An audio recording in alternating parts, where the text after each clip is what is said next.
emergency podcast. Kind of. Jon Berti and the Marlins have avoided arbitration. We were waiting for the news, expecting the news after the Marlins had been beaten in the arbitration room by both Jesus Luzardo and Luis Arias. We were waiting to see the news on Berti, and now the news comes out that Jon Berti and the Marlins have avoided arbitration, and also there is a club option. The Marlins now have further control over Jon Berti. They already did anyway in arbitration, but the dollar amount now is more firm for the Marlins. We're going to dig into all of this news, not just the numbers in terms of the dollar, but also looking at the value of Jon Berti in terms of what he's done historically and what he can still contribute and why this is a stunning deal for the Miami Marlins. You are Locked On Marlins, your daily podcast on the Miami Marlins. Part of the Locked On Podcast Network, your team every day.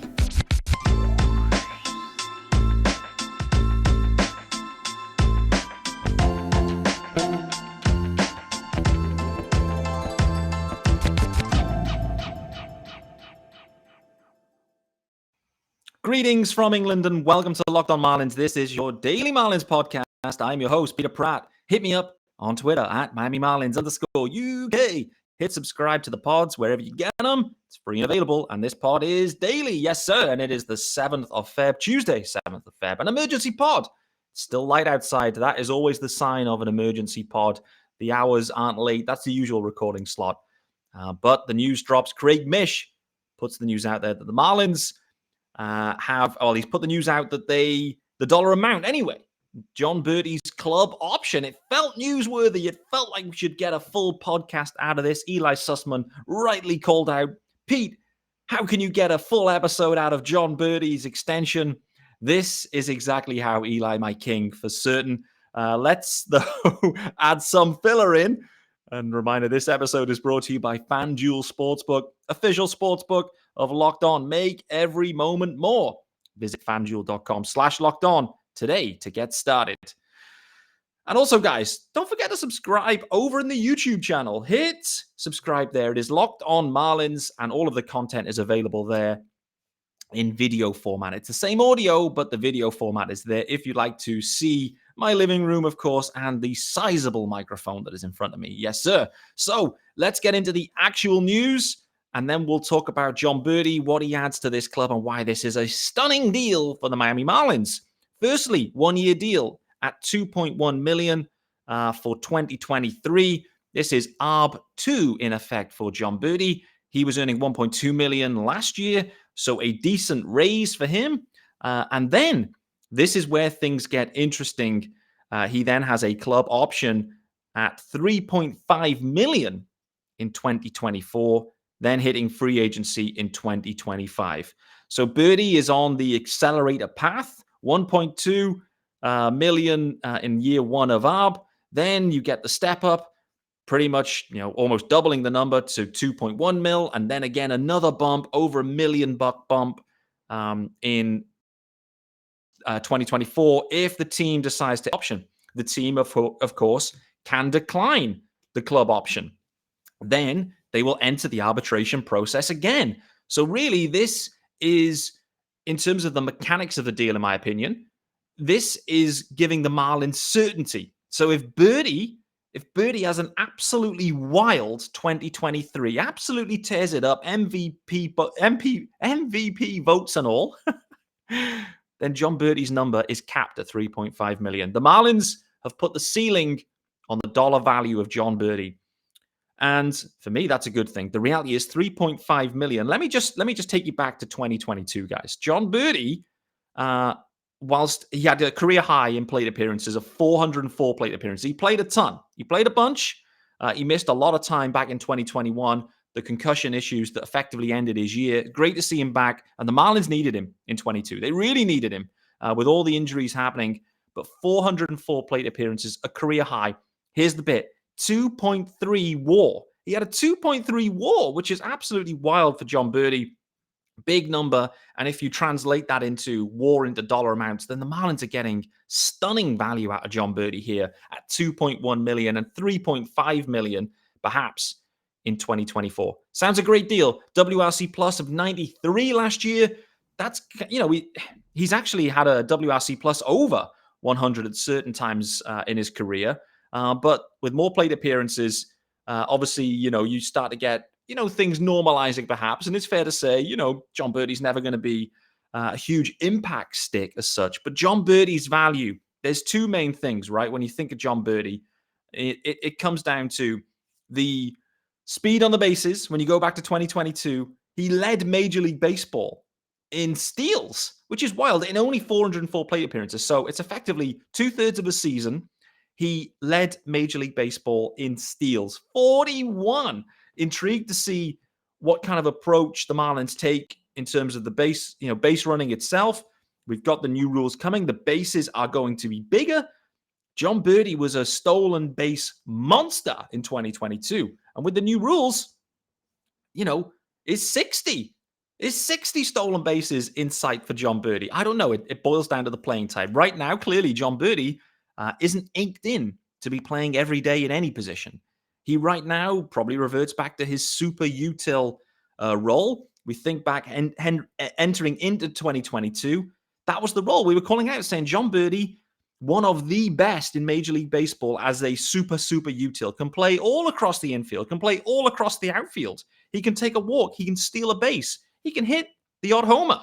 Jon Berti, he does it all, and he does it all really well. And so this is the perfect type of guy for the Marlins, right? That you just can play everywhere, can do everything at an average or above average level. Sounds amazing. It sounds perfect. So for me, this is it with Berti. The stolen bases, and it's the position defensive versatility. So valuable for the Marlins. And it was so valuable to Don Mattingly. He loved dudes.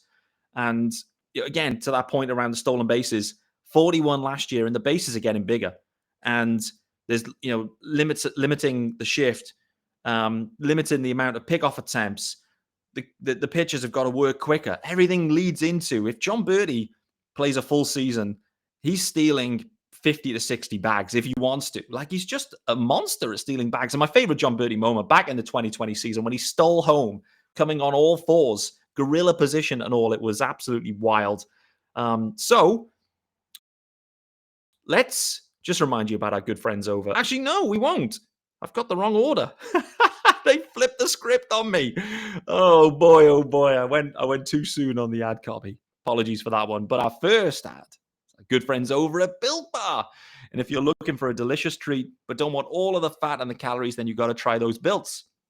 We've been through the holiday period, and the goal was to eat a little healthier this year. And if you're like me, you want to eat healthier, but don't want to compromise taste, then you have got to get these Builts. They're healthy and actually tasty. So delicious that you won't think they're good for you. Perfect for any New Year's resolutions or just all year round. What makes Built so good? Well, for starters, they're covered in 100% real chocolate. That's right, 100% real chocolate. And they come in all of the flavors. Unbelievable flavors like churro, peanut butter brownie, and coconut almond.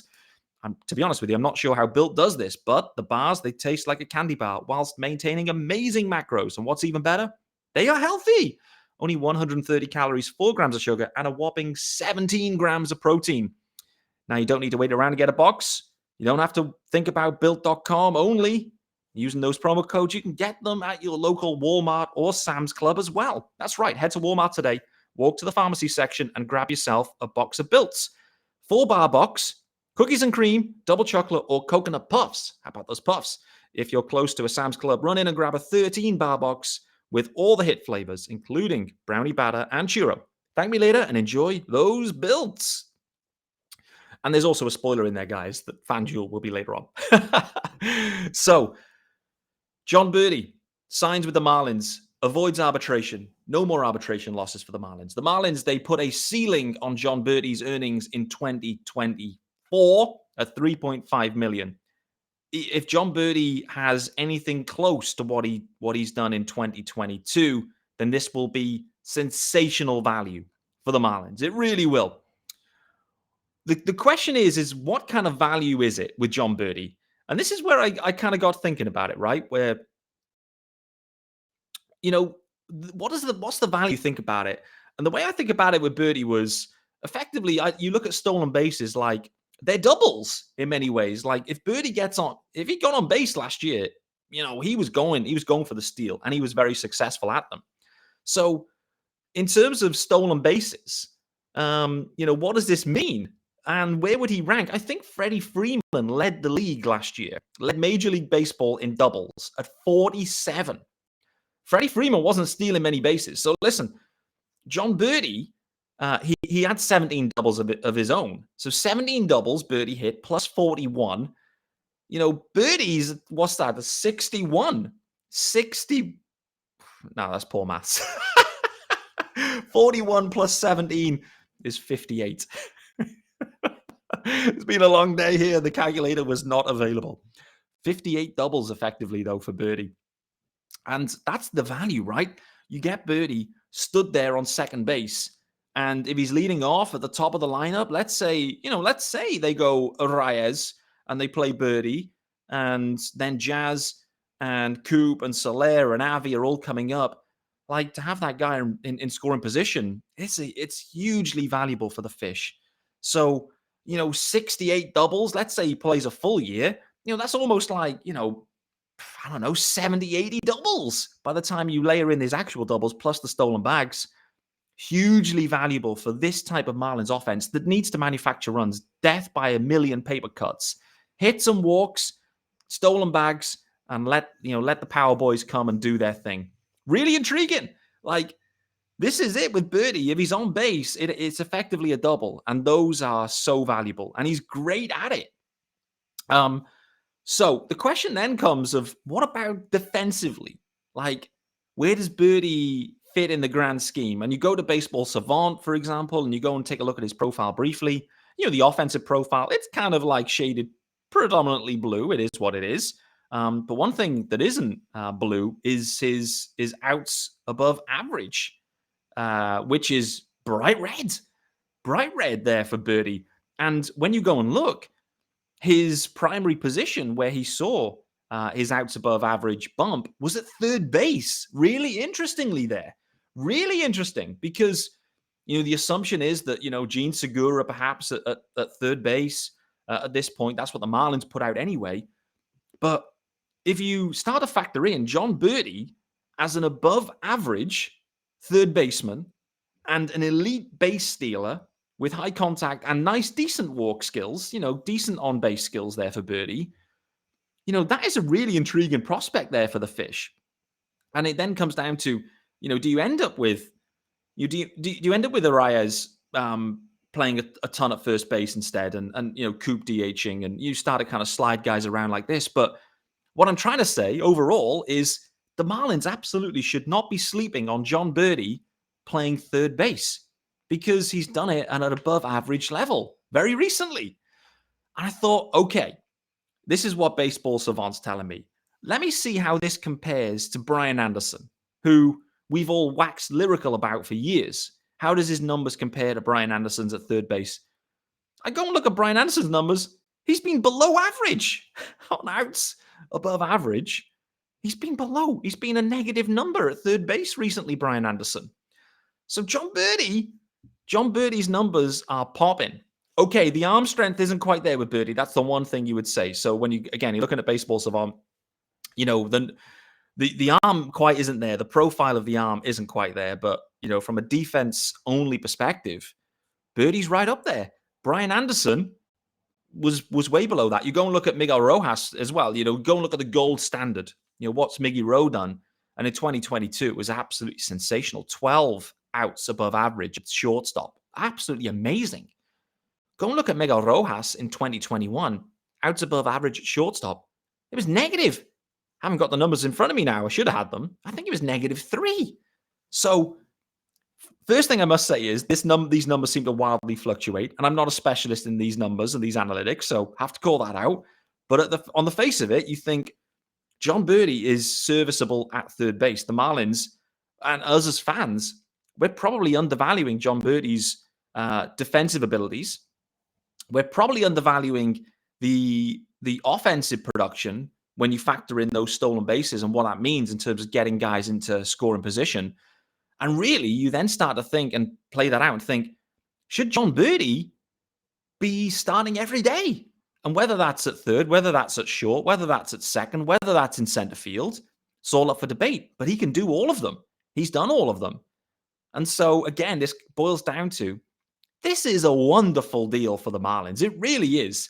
To get this type of guy at this type of dollar amount is and Berti's a top dude as well. And so we have to call that out, that this is a stunning deal, both offensively and defensively for the Fish. Absolutely love it.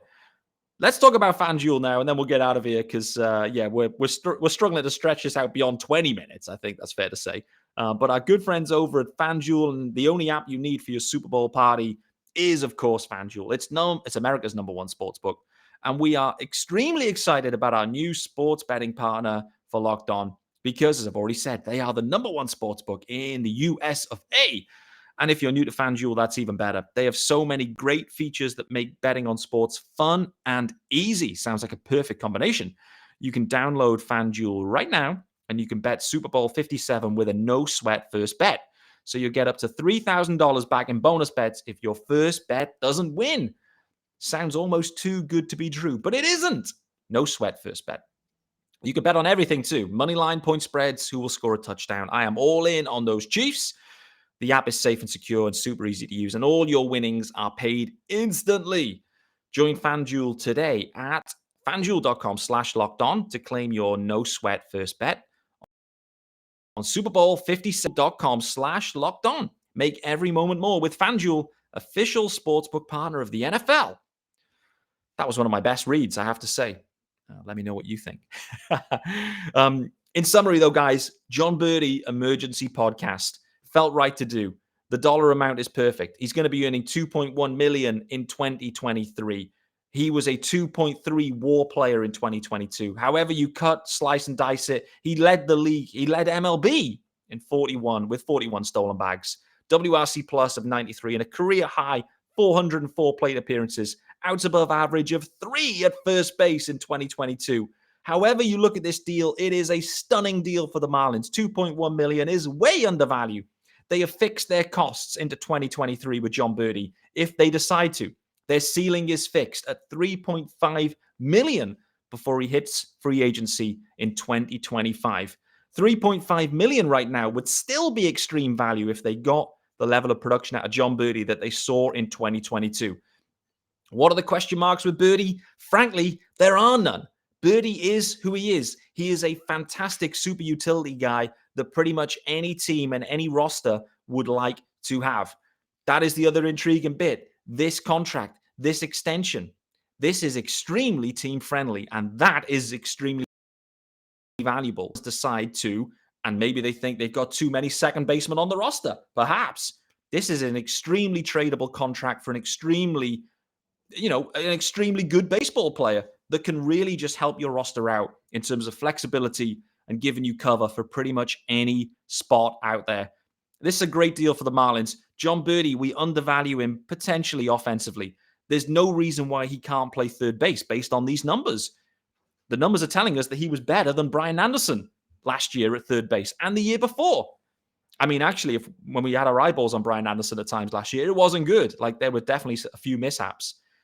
I also think that Jon Berti will need to, at times, perhaps, spot Jazz Chisholm in center field. Potentially, they give Jazz, a few days off, which they'll need to. It's a tough position to play out there, and Jon Berti can play that role.